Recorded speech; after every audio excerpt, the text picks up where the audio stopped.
Pemerintah memastikan penyesuaian tarif batas atas tiket pesawat dilakukan secara hati-hati dan terukur. Pemerintah akan terus berkoordinasi dengan maskapai untuk mencari solusi terbaik dalam menghadapi tekanan biaya akibat kenaikan harga energi global saat ini. Pemerintah memastikan penyesuaian tarif batas atas tiket pesawat dilakukan secara hati-hati dan terukur, serta mempertimbangkan kondisi masyarakat dan dampak kenaikan harga energi global akibat konflik di Timur Tengah. Langkah ini diambil sebagai respon terhadap dinamika geopolitik yang memengaruhi biaya operasional sektor penerbangan nasional. Menurut Menteri Koordinator Bidang Infrastruktur dan Pembangunan Kewilayahan Agus Harimurti Yudhoyono, konflik dan ketegangan di kawasan Timur Tengah menyebabkan harga energi dunia naik secara signifikan. Hal ini berdampak langsung terhadap biaya operasional maskapai penerbangan di Indonesia. Meski demikian, AHY menegaskan penyesuaian tarif penerbangan bukan keputusan yang mudah. Pemerintah harus menyeimbangkan antara keberlangsungan industri dan kemampuan ekonomi masyarakat. Tentunya negara-negara di dunia termasuk Indonesia harus melakukan langkah-langkah yang tidak mudah, tapi penyesuaian, dan memang ini akan berdampak pada masyarakat, tetapi ini yang memang harus diambil karena semakin meningkatnya harga energi dunia termasuk untuk sektor penerbangan. Saya rasa itu yang memang harus kita sampaikan. Pemerintah memastikan terus berkoordinasi dengan maskapai untuk mencari solusi terbaik dalam menghadapi tekanan biaya akibat kenaikan harga energi global saat ini. Pemerintah berharap situasi geopolitik di kawasan Timur Tengah segera membaik sehingga tekanan terhadap pasar energi dan sektor penerbangan dapat berangsur menurun. Jakarta, Tim Liputan IDX Channel. Ya, pemirsa, untuk membahas tema menarik kita hari ini, lonjakan harga aftur picu turbulensi industri penerbangan nasional. Kita sudah tersambung melalui Zoom bersama dengan Bapak Alvin Lee, Ketua Umum Asosiasi Pengguna Jasa Penerbangan Indonesia APJAPI. Kemudian sudah bergabung juga Bapak Bayu Sutanto, Sekjen Indonesia National Air Carriers Association atau INACA. Langsung saja kita sapa ini. Ya, halo Pak Alvin, apa kabar Pak? Selamat pagi Mas Prastio. Ya, selamat pagi juga Pak Alvin. Terima kasih atas waktu yang disempatkan. Pak Bayu, apa kabar Pak? Baik, selamat pagi Mas Pras, apa kabar? Kabar baik juga, terima kasih juga atas waktu yang disempatkan. Pak Bayu, ini menarik kalau kita cermati dengan perkembangan ya dalam beberapa waktu terakhir ini untuk industri penerbangan, karena kita tahu lonjakan harga minyak mentah dunia ini mendorong juga nih kenaikan harga bahan bakar pesawat khususnya aftur di Indonesia. Review dari INACA begitu, bagaimana terkait dengan industri dan juga update-nya dari sisi maskapai penerbangan di tanah air saat ini nih Pak Bayu, silakan. Ya, baik. Jadi dengan sejak terjadinya bulan April ya, perang antara Amerika Israel melawan Iran karena terjadi hambatan pasokan yang khususnya dari negara-negara Timur Tengah yang melalui Selat Hormuz kurang lebih 20%, tentu ini membuat harga energi khususnya harga crude oil maupun turunannya jadi naik luar biasa di seluruh dunia, bukan hanya yang 20% tadi gitu loh. Baik. Jadi akhirnya ya, harga aftur per April kemudian Mei kan kenaikannya luar biasa Mas, apalagi yang per Mei itu luar biasa kenaikannya di atas 70% gitu ya. Jadi mau nggak mau ya airline meminta kelonggaran terhadap tarif batas atas untuk tiket penerbangan domestik dalam negeri untuk disesuaikan, karena harga TPA yang berlaku TPM 106 tahun 2019 ini kan sudah 7 tahun gitu ya tidak disesuaikan, karena saat itu US dollar kursnya masih 14 ribuan, kemudian untuk harga aftur juga 10 ribuan, sekarang harga afturnya udah mendekati 30 ribu gitu loh. Wow, jadi ya sangat ya dimanapun Pak, nggak hanya di Indonesia Mas, semuanya, bahkan beberapa airline sudah stop operasi atau bangkrut seperti Spirit Air, kemudian terakhir Asiana juga sudah lempar handuk putih mau diambil alih oleh Korean Air dan sebagainya gitu loh. Jadi maskapai di kawasan ASEAN maupun semua, bukan hanya di Asia Pasifik, bukan hanya di Middle East ya, semua terkena dampaknya. Baik, itu dia ya. Pasca memang perang yang terjadi begitu di Timur Tengah ini memberikan tekanan yang cukup kuat, turbulensi yang cukup kencang juga untuk industri penerbangan tidak hanya di Indonesia tapi secara global begitu yang sudah ditekankan oleh Pak Bayu. Nah, Japri sendiri melihat bagaimana Pak Alvin dengan kondisi saat ini begitu. Apakah ini menjadi salah satu tekanan juga akhirnya masyarakat mungkin untuk mereka menggunakan jasa transportasi udara kah, atau mereka sudah bisa menyesuaikan dengan adanya mungkin perubahan harga kah atau tiket, meskipun tadi disampaikan oleh Inaka ingin ada penyesuaian batas atasnya begitu Pak Alvin? Baik Mas Prastio, jadi kondisi ini tidak ada yang menginginkan dan tidak ada yang diuntungkan. Baik konsumennya merasa berat, tapi maskapai penerbangan juga merasa berat juga karena dengan naiknya harga tiket secara signifikan ya, dan kenaikan ini bukan karena keinginan dari maskapai, tapi karena biaya operasinya yang naik signifikan. Kalau kita perhatikan harga aftur bulan Februari dibanding harga aftur bulan Mei, itu naiknya sudah lebih dari 100%. Wow, oke. Itu 13.000, bulan Mei itu 27.000. Ini kalau kita menggunakan harga aftur di Bandara Soekarno-Hatta yang paling murah di Indonesia. Nah, hal seperti ini memang tidak bisa dihindari. Daya beli masyarakat kurang, tidak mampu untuk membayar kenaikan harga tersebut. Dan ini juga berdampak luar biasa. Tidak hanya di Indonesia, di Eropa misalnya, Lufthansa itu bahkan sampai memangkas 20.000 jadwal penerbangan, terutama yang jarak pendek ya. Itu tidak main-main, mereka lebih baik tidak terbang daripada memaksakan terbang dengan harga aftur tinggi, tapi tidak ada penumpangnya. Nah, ini menarik, di Indonesia sendiri, ini ternyata juga sudah banyak maskapai penerbangan yang menghentikan atau mengurangi rutenya. Data yang saya dapat dari Kementerian Perhubungan selama bulan April itu untuk rute dalam negeri ini ada 291 rute, tapi dengan frekuensi penerbangan yang berbeda-beda. Nah, selama bulan April itu dari 291 rute itu ada 107 rute yang dipangkas, itu hampir 40%, 37%. Selama bulan Mei ada 67 rute yang dipangkas, dan untuk Juni ini juga sudah ada pengajuan untuk menghentikan sementara 22 rute. Nah, untuk bulan Mei dari 67 rute itu sebetulnya ada 509 penerbangan, karena satu rute kan bisa beberapa kali penerbangan ya. Nah, ini kan menunjukkan bahwa walaupun harga tiket naik, tapi maskapai penerbangan pun juga tidak menikmati kenaikan itu karena ya daya belinya yang tidak ada. Kemudian untuk di Indonesia, untuk rute luar negeri pun demikian. Untuk summer 2026 ini ada 162 rute, selama April 18 rute dihentikan, bulan Mei ini 41 rute, dan untuk Juni yang belum jalan ini sudah diajukan 33 rute dikurangi dengan frekuensi penerbangan sekitar 300 sampai 400 frekuensi penerbangan. Jadi ini masalah serius bagi semua pihak. Demikian. Baik, itu dia masalah yang cukup mendesak ya, perlu diperhatikan juga nih oleh para pemangku kepentingan di Indonesia. Nah, Pak Bayu, lantas bagaimana menurut Anda ya level harga aftur saat ini begitu? Sejauh mana bisa ditoleransi, ataukah masih dalam batas toleransi dari maskapai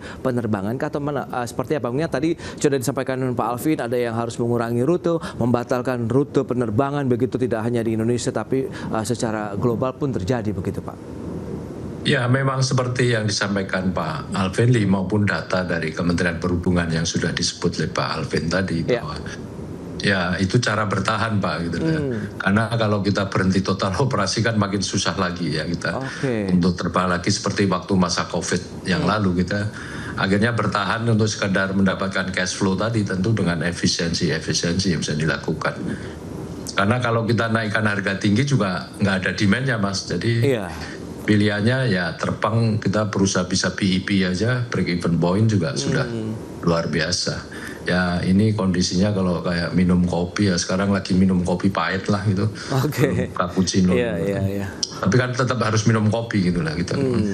Ya, itu dia, tidak ada pilihan begitu ya Pak ya, untuk tetap beroperasional tapi dengan beragam efisiensi juga yang terus dilakukan. Lantas bagaimana dengan, kita tahu ada penerbitan Kementerian Perhubungan begitu ya, data terkait dengan besaran full surcharge. Nah, ini seperti apa, kita akan bahas lebih jauh nanti di segmen berikutnya Pak Bayu, Pak Alvin. Kita akan jeda dulu sebentar ya. Dan pemirsa, kami akan segera kembali sesaat lagi. Ya, terima kasih Anda masih bergabung bersama kami dalam Market Review pemirsa, dan berikut ini kita akan sampaikan sejumlah data untuk Anda terkait dengan harga aftur penerbangan domestik di Bandara Soekarno-Hatta. Ini dia, selengkapnya bisa Anda saksikan di layar televisi Anda yang sudah disampaikan juga oleh Pak Bayu, kemudian Pak Alvin. Semuanya memang rata-rata mengalami lonjakan yang cukup signifikan dalam beberapa bulan terakhir ini saja. Ya, setelah sempat bertahan di Rp12.710 per liter, kemudian masih bertahan di 13.111 sampai dengan bulan Februari 2026, namun sudah mulai beranjak naik per Maret sampai dengan April dan juga Mei, dari 13.600 melonjak hingga Rp27.357 per liternya. Wow, ini dia. Berikutnya kita lihat dengan jumlah penumpang pesawat domestik, kita lihat seperti apa pergerakannya dari kuartal 1 2022 ada di 10,7 juta, kemudian kuartal 1 2023 sampai dengan kuartal 1 2025 masih bertahan sekitar di 13 ribuan penumpang, 13 jutaan penumpang maksud saya. Kemudian di kuartal 1 tahun 2020 ada lonjakan sedikit di 14,6 juta orang jumlah penumpang pesawat domestik, dan ini perlu kita tanya lebih lanjut lagi, kita gali lebih jauh lagi, apakah nanti di kuartal kedua akankah menurun atau tidak begitu ya. Baik, kita akan lanjutkan kembali perbincangan dengan narasumber kita, Pak Alvin Lee, Ketua Umum Asosiasi Pengguna Jasa Penerbangan Indonesia, dan juga Bapak Bayu Sutanto, Sekjen INAKA. Ya, dengan informasi yang tadi sudah disampaikan, ini menarik nih, Pak Bayu. Lantas strategi apa sih yang perlu dilakukan oleh maskapai hingga saat ini, atau mereka sekarang masuk ke dalam mode bertahan nih, atau ada kebijakan lain begitu yang mungkin diharapkan juga nih dengan kondisi yang dialami oleh maskapai penerbangan nasional begitu Pak Bayu? Ya, saat ini kita memang surviving mode lah ya, atau dalam tahap bertahan gitu ya, untuk bisa tetap eksis atau bisa melayani penerbangan dengan minimum operasi lah gitu ya. Tapi frekuensi rute itu beberapa memang ya sekitar 40-40%, bahkan untuk ini kan udah musimnya atau summer season ya, dari April sampai Oktober ini. Jadi untuk summer ini biasanya kan penumpangnya meningkat ya dari Juni sampai Agustus. Tapi ini malah sudah banyak kalau untuk penerbangan domestik yang mengurangi penerbangan gitu lah. Karena memang ya demand-nya nggak ada juga, karena orang juga kalau harga naik-naik kan mengurangi ya. Contoh tadi kan minum Starbucks, kalau sekarang dulu satu cup 40.000, sekarang mungkin 60.000 gitu loh. Jadi ya ngurangi dulu pergi ke Starbucks-nya itu misalnya. Oke. Nah, kalau misalnya penggunaan bahan bakarnya sendiri aftur begitu untuk maskapai ataupun pesawat ini berapa sih Pak umumnya begitu Pak? Berapa liter misalnya per jam kah? Ya, jadi secara umum untuk populasi pesawat yang banyak seperti 737 maupun Boeing ya, ataupun Airbus 320 itu kurang lebih 3.000 liter per jam terbang gitu ya. Jadi ya cukup signifikan sekali gitu kalau kenaikannya tadi. Sekarang harganya sudah mendekati 30.000 gitu. Iya. Wow, sudah hampir 100% lebih begitu kalau kita lihat lonjakan harga afturnya sendiri ya. Nah, itu dia. Lantas dari Abjapi, dari sisi pengguna bagaimana Anda melihat begitu? Potensi kenaikan harga tiket pesawat ini masih bisa ditolerir tidak, dalam artian masih bisa diterima tidak sih oleh pengguna jasa penerbangan nasional kita begitu Pak Alvin? Baik Mas Pras, jadi dari sisi konsumen tentunya kita akan ingin yang murah ya. Tapi di sisi lain kita juga perlu realistis. Kalau kita mau mendesak bahwa harga tiket tidak boleh naik terus, ya ujung-ujungnya airlines akan menghentikan operasi, dan ketika airlines menghentikan operasi, kita butuh terbang, punya duit pun nggak ada yang menerbangkan, kan lebih susah lagi nanti kan. Nah, apa yang sudah dilakukan Abjabi? Yang pertama, pada awal perang Iran itu kami sudah menyampaikan pendapat dan saran kepada Kementerian Perhubungan tentang fuel surcharge. Kalau dulu fuel surcharge ini ada pembedaan. Kalau jet itu 10%, tapi kalau untuk pesawat propeller 25%. Kami sampaikan perhitungan kami dan juga argumen-argumen kami bahwa sebenarnya fuel surcharge itu tidak boleh ada pembedaan karena sudah dihitung dalam tarif batas atasnya. Yang naik kan hanya harga afturnya saja dan konsumsi afturnya tidak berbeda, sehingga kami menyarankan agar fuel surcharge itu berlaku universal, baik itu jet maupun propeller, dan alhamdulillah sudah diterima sehingga fuel surcharge sekarang tidak ada lagi pembedaan antara propeller dan jet. Manfaatnya sangat terasa terutama untuk pengguna penerbangan yang menggunakan pesawat propeller, yaitu Indonesia bagian timur. Kalau dulu 25%, sekarang dengan kenaikan harga aftur ini mungkin kenaikannya tidak begitu terasa, mungkin naik hanya sekitar 10% ya dari harga sebelumnya. Tapi yang pengguna jet ini memang terasa agak berat karena untuk jet ini kenaikan harga tiketnya antara 25-40% sebelum PPN ditanggung pemerintah. Tapi setelah ditanggung pemerintah ini ya sekitar 20% lah. Itu rasa kenaikannya. Itu yang kami perjuangkan. Dan yang kedua, kami juga memperjuangkan agar tarif batas atas ini dimutakhirkan dengan kondisi sekarang. Demikian harga dasar tiket ini akan naik, tapi fuel surcharge-nya bisa turun. Dan dengan sistem yang lebih fleksibel, jangan nanti menunggu 7 tahun lagi baru kemudian tarif batas atas ini direvisi lagi. Kami menyarankan setiap 6 bulan paling lama, dan atau ketika terjadi perubahan signifikan. Jadi ketika harga aftur naik, rupiahnya melemah, ya tentu harga tiket naik. Tapi ketika harga aftur turun, kemudian rupiahnya juga menguat, harga tiket kita juga seharusnya cepat menyesuaikan turun. Demikian, Mas. Baik Pak Alvin. Nah, Pak Bayu, lantas bagaimana kalau kita bicara mengenai fuel surcharge begitu? Karena memang sudah ada izin begitu bahwa maskapai bisa menerapkan fuel surcharge atau biaya tambahan sampai dengan 50% ini, Pak Bayu.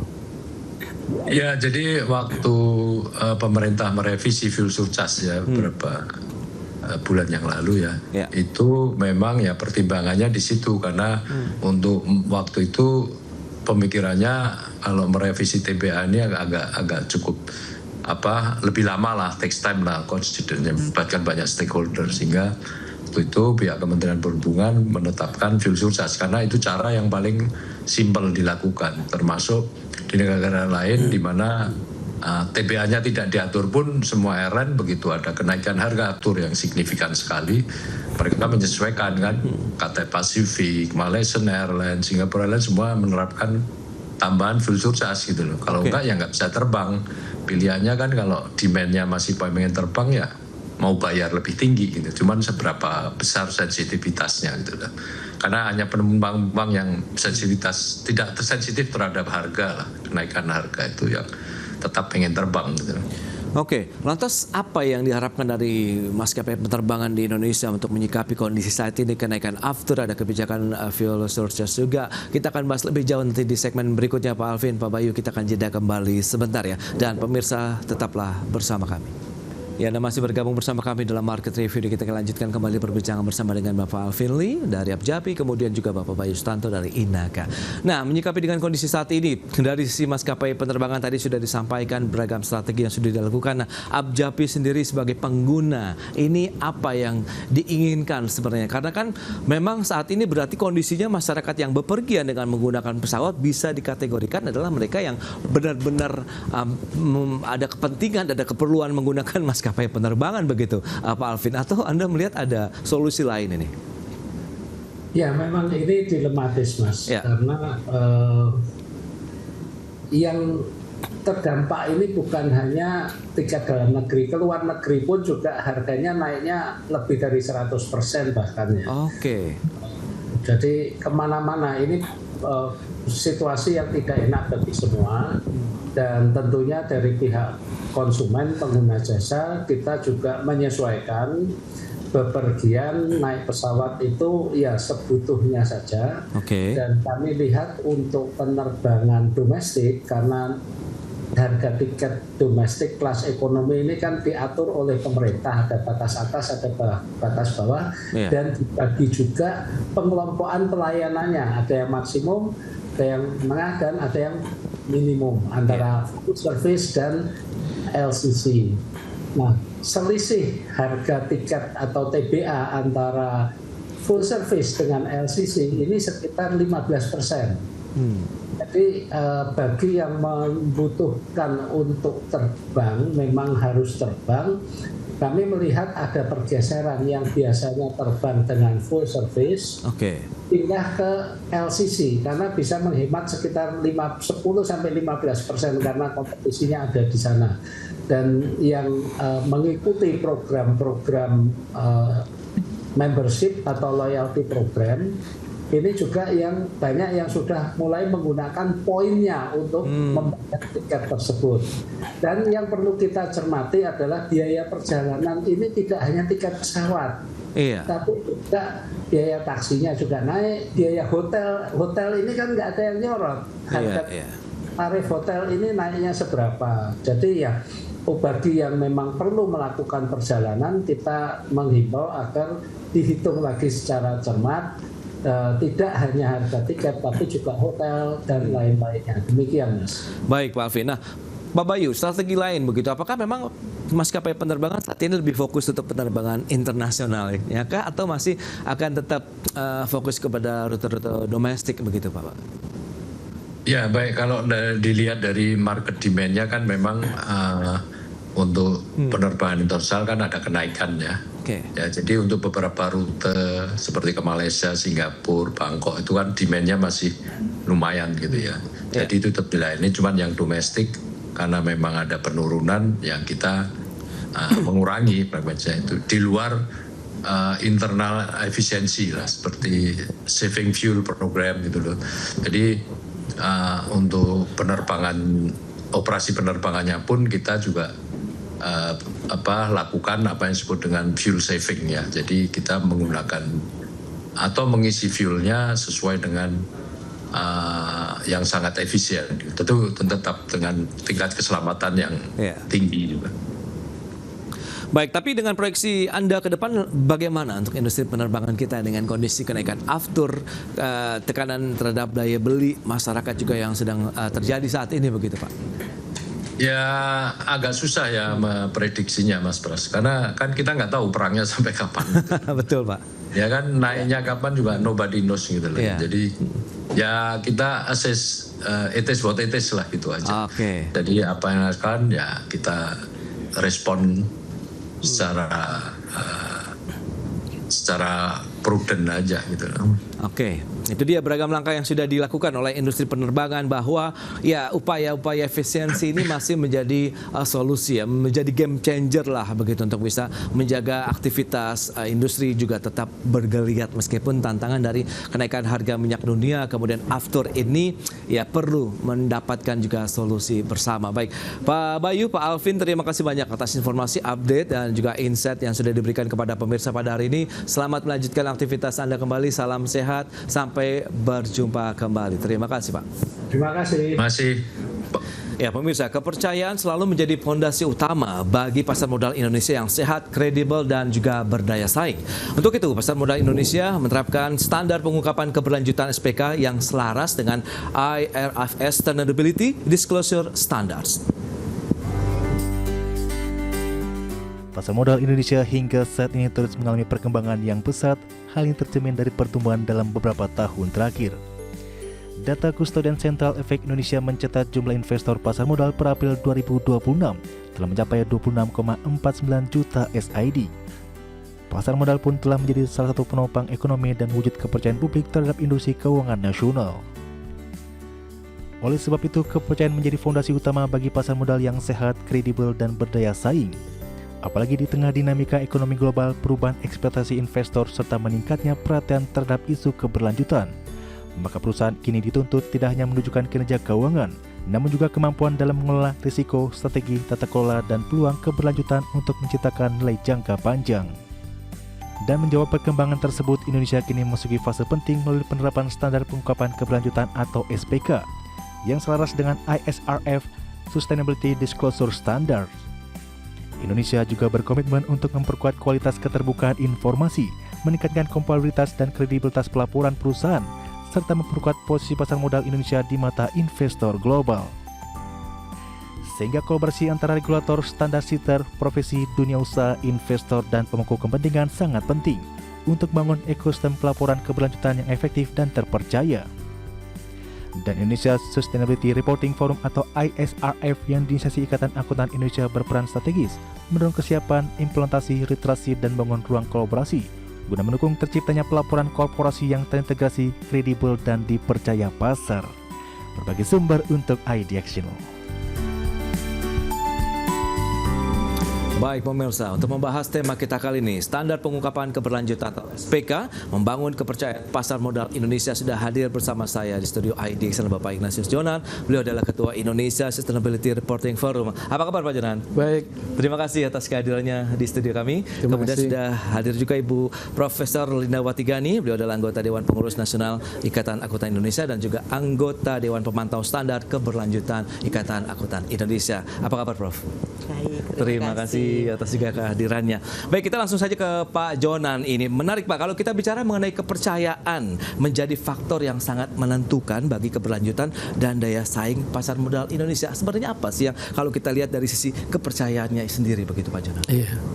Jadi ini menjadi tren baru sejak berapa dekade terakhir di dunia.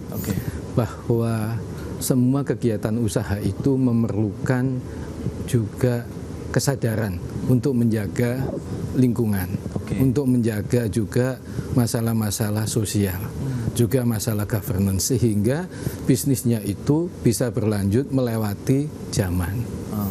Kan kita lihat bahwa tidak banyak kegiatan usaha itu yang bisa melewati misalnya 2 perang besar di dunia, itu kan nggak banyak. Gitu. Jadi ini diperkenalkan standar baru, standar keberlanjutan. Jadi bukan hanya lingkungan, tapi sosial juga dan governance juga, untuk supaya company ini bisa mempunyai satu benchmark atau alat untuk navigasi sehingga dia bisa melewati berbagai tantangan zaman. Kira-kira begitu. Yang menarik dicermati juga kita lihat investor global dan juga domestik nih nampaknya sudah mengarah nih kepada bagaimana perhatian yang cukup kuat terhadap isu keberlanjutan. Nah, dari kacamata Pak Jonan sendiri, apa sih yang sebenarnya ada perubahankah begitu dari cara pandang investor terkait dengan perusahaan-perusahaan, terkait dengan juga kepercayaan, keterbukaan dan lain-lain begitu? Iya. Kalau menurut pandangan saya, kalau institutional investors global itu atensinya terhadap hal-hal keberlanjutan itu sudah kira-kira 1-2 dekade ini serius sekali. Kalau retail investor saya tidak tahu. Setiap orang punya persepsi dan perspektif yang berbeda-beda. Di Indonesia pun institutional investor juga sudah mulai untuk menerapkan suatu parameter untuk menilai apakah sebuah badan usaha itu layak untuk dijadikan investasi dalam jangka panjang. Gitu. Baik, itu yang menjadi dasarnya ya. Berarti memang ini sekarang keterbukaan lah eranya sekarang begitu ya, termasuk begitu. Nah, Prof, Indonesia telah mengesahkan standar pengungkapan keberlanjutan atau SPK yang memang selaras dengan tadi IFRS-nya Sustainability Disclosure Standard. Nah, lantas seberapa strategis langkah ini juga diambil dan mungkin perlu diterapkan dengan sangat serius di Indonesia begitu, terutama di pasar modal kita? Memang sangat strategis. Karena kalau kita lihat seperti tadi Pak Yonan sudah sampaikan, di level global ini sudah menjadi suatu tuntutan ya. Mengapa demikian? Karena kalau kita lihat selama ini apa yang sudah dilaksanakan oleh banyak perusahaan itu adalah pengungkapan atau laporan keberlanjutan yang tidak ada hubungannya dengan laporan keuangan. Sehingga mungkin kita banyak mendengar adanya greenwashing itu yang terjadi.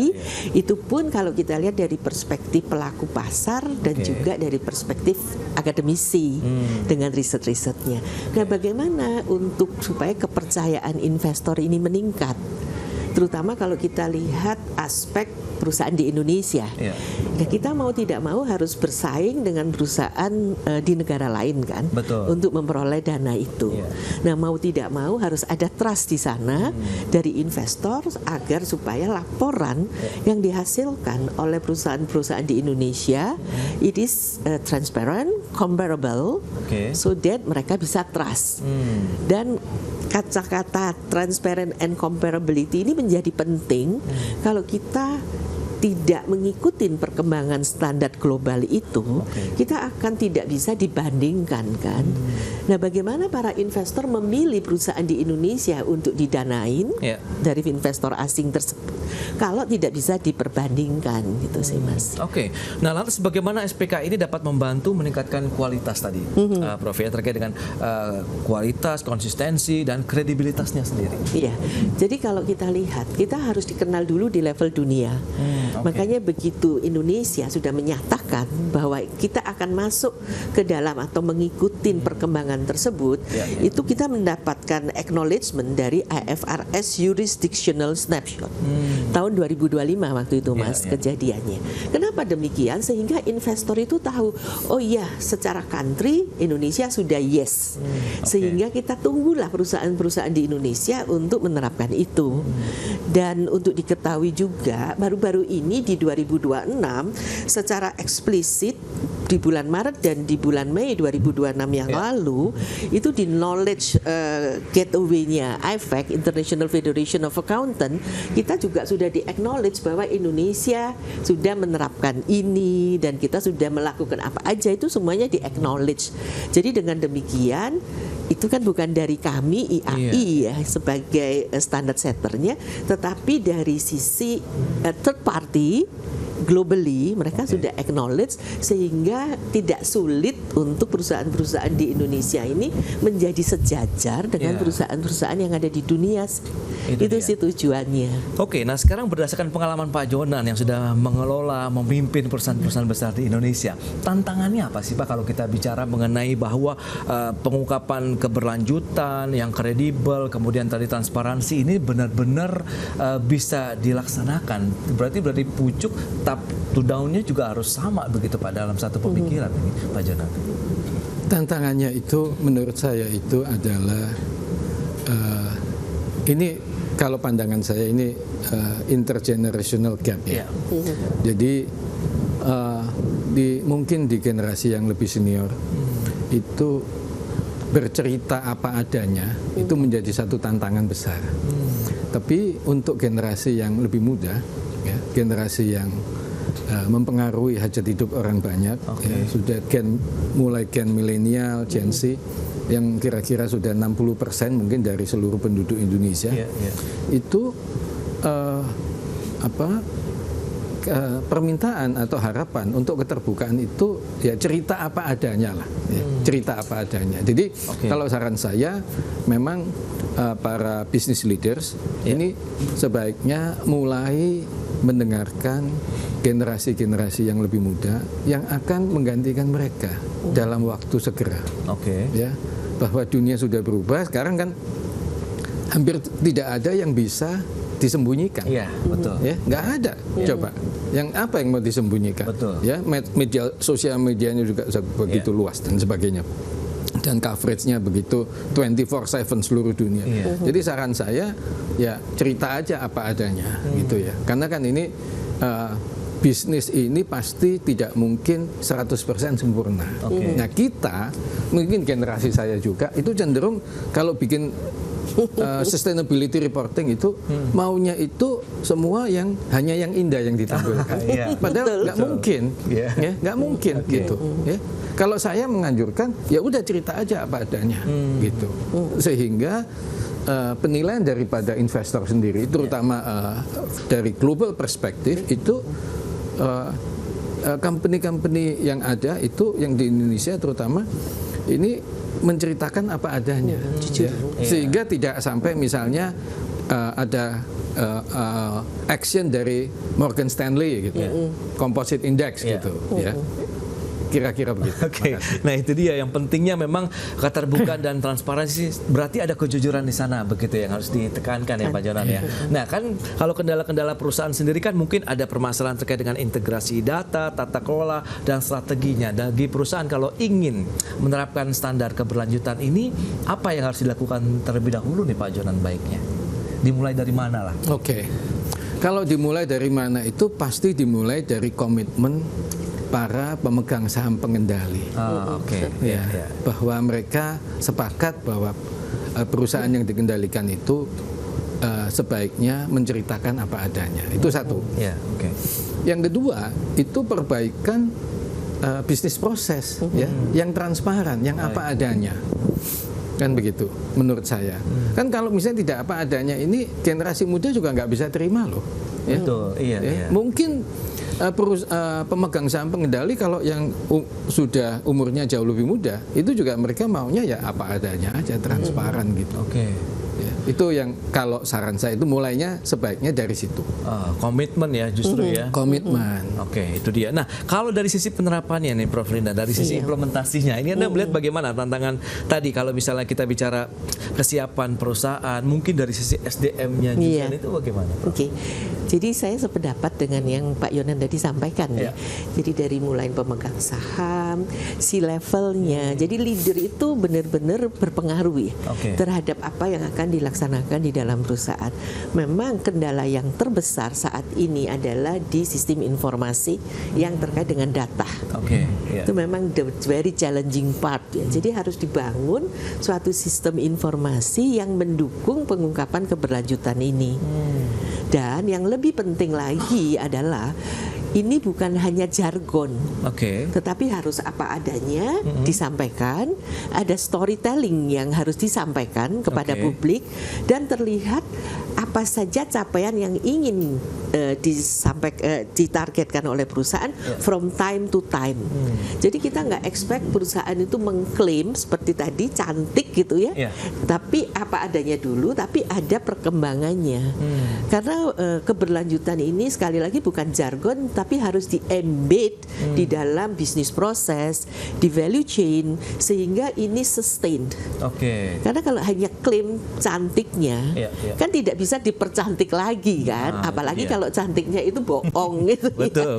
Jadi tapi kalau itu apa adanya, progresnya bisa dipantau dan dilihat, dan itu adalah janji, komitmen, dan disitulah trust itu ada antara investor dengan perusahaannya. Nah kalau ini tidak terjadi, hanya jargon-jargon, perbaikan itu kan nggak akan terjadi juga. Ini loh yang perlu kita pahamin bersama. Karena selama ini publik ataupun masyarakat luas itu menganggap sustainability itu only di dalam laporan. Padahal itu salah besar. Karena itu harus embedded di keseharian. Iya kan? Dan ini bukan formalitas. Bukan formalitas, menjadi nafas keharian betul. Dari seluruh dan karyawan. It is actually not expense at the end. Ini adalah harus dianggap sebagai investment in the long term dan menjadi competitive advantage bagi perusahaan yang menerapkan, memang tidak dalam short run. Ini menarik kalau kita lihat kan standar pengungkapan keberlanjutan juga kalau misalnya tadi Prof dan juga Pak Jonan adalah prosesnya. Berarti kan takes time. Nah, butuh waktu ini berarti yang harus kita nikmati. Kita bahas lebih jauh nanti di sini seperti apa strateginya begitu ya. Kita akan jeda dulu sebentar Pak Jonan dan juga Prof. Dan pemirsa, kami akan segera kembali usai pariwara berikut ini. Ya, terima kasih Anda masih bergabung bersama kami dalam Market Review dan kita akan lanjutkan kembali perbincangan menarik ini bersama dengan Bapak Ignatius Jonan dan juga Profesor Linda Watigani. Nah, Prof, ini menarik kalau kita cermati tadi bicara mengenai proses pengungkapan, keterbukaan, transparansi dan lain-lain yang memang diharapkan ini menjadi nafas keseharian daripada aktivitas perusahaan dan juga individu yang ada di dalamnya. Ini bagaimana cara kita supaya bisa menikmati proses itu sambil tetap menjaga kualitas dan kredibilitasnya juga ini, Prof. Oke.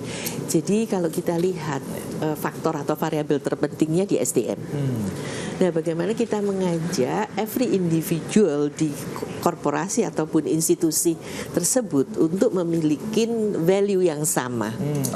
That is menurut saya, pendapat saya, the most challenging-nya itu di situ. Karena ada yang menganggap ini adalah hanya complying to a certain regulation. Padahal itu bukan, tapi harus menjadi nafas dan budaya ya. Kalau kita mau budaya, landasannya adalah value. Right? Betul. Nah, ini bagaimana value itu bisa ditanamkan dari awal.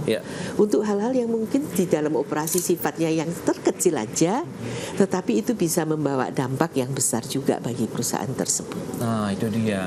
Sebagai ketua ISRF nih Pak Jonan, lantas bagaimana peran lembaga ini begitu dalam membangun ekosistem pelaporan tadi yang memang keterbukaan keberlanjutannya benar-benar harus dijunjung tinggi dan menjadi satu integritas begitu, Pak Jonan? Begini, pada umumnya itu apalagi perusahaan yang masuk bursa atau listed companies ini terpicu atau tergoda lah untuk bertarungnya itu sukses atau tidak sukses di yang namanya kapitalisasi pasar, atau nilai kapitalisasi pasar atau market capitalization. Menurut saya betul nggak? Jawaban saya betul, ya, karena itu merefleksi price earning ratio, ya, performance dan sebagainya. Namun seperti yang dikatakan Prof. Linda tadi, sekarang itu investor tidak hanya melihat itu, dia melihat bahwa apa yang Anda lakukan itu sebenarnya bisa eco-friendly nggak, sesuai dengan memenuhi standar yang tidak merusak ekosistem. Ya, secara sosial itu memenuhi nggak? Kan yang ada tiga poin besar sekarang yang diperkenalkan yang namanya ESG itu. Dan juga governance-nya bagus nggak? Ya, transparan nggak? Ini yang akan membawa ke depan. Ya, jadi kalau kayak misalnya Bapak tanya saya gitu. Saya kagum nggak dengan perusahaan yang ada price earning ratio-nya 400. Saya malah heran loh. Ini pasti pemimpinnya itu bisa jalan di atas air. Ya, kira-kira gitu. Nah ini menarik. Nah, kalau dari pandangan dan mungkin proyeksi Pak Jonan ini, masa depan pelaporan korporasi di Indonesia itu akan seperti apa? Kemudian apakah ke depan pelaporan dan keberlanjutan ini juga akan semakin terintegrasi? Kalau memang tadi Prof juga menekankan perlu ada integrasi ini dari tata kelolanya ke sistem, mungkin IT, kemudian data-data dan lain di dalamnya, begitu Pak Jonan? Nothing is perfect Itu tidak ada yang sempurna, ya. Apalagi dalam dunia usaha. Pasti tip and tricks juga ada. Nah, kalau yang dikatakan Prof. Linda tadi, yang diharapkan itu standar keberlanjutan itu apa? On the big picture and on the mainstream dari kegiatan itu harus dibuat laporan sesuai dengan apa adanya, memenuhi standar environment, memenuhi standar sosial dan standar governance apa adanya. Ya, memang kita tidak mengharap bahwa itu perfect sekali sampai detail, tidak mungkin, tidak mungkin sama sekali, gitu. Tapi ya, yang mainstreamnya ini juga tidak direkayasa, itu dia, atau tidak dibuat supaya cantik, pokoknya complying, bisa terbaca enak gitu, itu nggak penting menurut saya gitu, karena sebenarnya the long term investors atau global investor itu melihat malah ini what is the real thing gitu, inside. Betul. Itu. Yes, berarti kondisi apa adanya yang perlu disampaikan meskipun kita tetap memperbaikinya ya dari sisi kualitasnya. Nah, terakhir nih sebagai penutup, pesan mungkin dari Prof ya terkait dengan emiten maupun investor begitu mengenai pentingnya SPK dalam membangun kepercayaan dan juga masa depan pasar modal Indonesia itu seperti apa nih, Prof?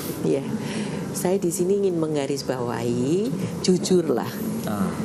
Jadi ungkapkan apa adanya dan membuat rencana jangka panjang apa yang ingin dicapai dan memerlukan investasi apa saja dan berapa. Dan disinilah titik temu semestinya antara pengungkapan keberlanjutan yang jujur yang bisa menghasilkan trust dari investor dengan rencana yang dikaitkan dengan apa sih future investasi apa saja yang dibutuhkan dalam rangka mencapai itu. Karena kalau tidak jujur, kemudian kita tidak menyampaikan apa adanya, bagaimana investor itu bisa percaya? Karena seperti yang tadi Pak Yonan sampaikan, ini bukan seperti membalik tangan, dan ini bukannya kita minta yang indah-indah untuk disampaikan, tetapi rencananya apa, tahapannya apa saja, investasi in future-nya apa? Karena kita tahu bersama, future is unpredictable. So you have to do scenario analysis for every condition. Dan inilah yang perlu dipersiapkan oleh perusahaan. Baik. To gain trust. To gain trust itu dia. Pak Jonan, silakan terakhir Pak. Apa pesan-pesannya? Kalau saran saya, cobalah dari para pengendali itu punya komitmen untuk membuat laporan keberlanjutan yang seaktual mungkin lah, ya, atau serealistik mungkin. Itu sekali lagi kami tidak berharap bahwa ada yang sempurna atau yang perfect, ya. Tapi mainstream and the key issues itu harus ditampilkan apa adanya. Ya, kalau memang kurang baik atau tidak baik, ya dijelaskan. Ini plannya ke depan apa dan sebagainya. Karena itu akan menjadi cikal bakal supaya perusahaan ini bisa bertahan melewati perubahan zaman. Sebenarnya itu, ya, sustainability itu adalah keberlanjutan. Kalau Bapak lihat berapa perusahaan di dunia itu yang bisa melewati perang dunia pertama dan kedua? Nggak banyak. Yang masih survive, eksis dan bagus sekarang, nggak banyak, Pak. Gitu.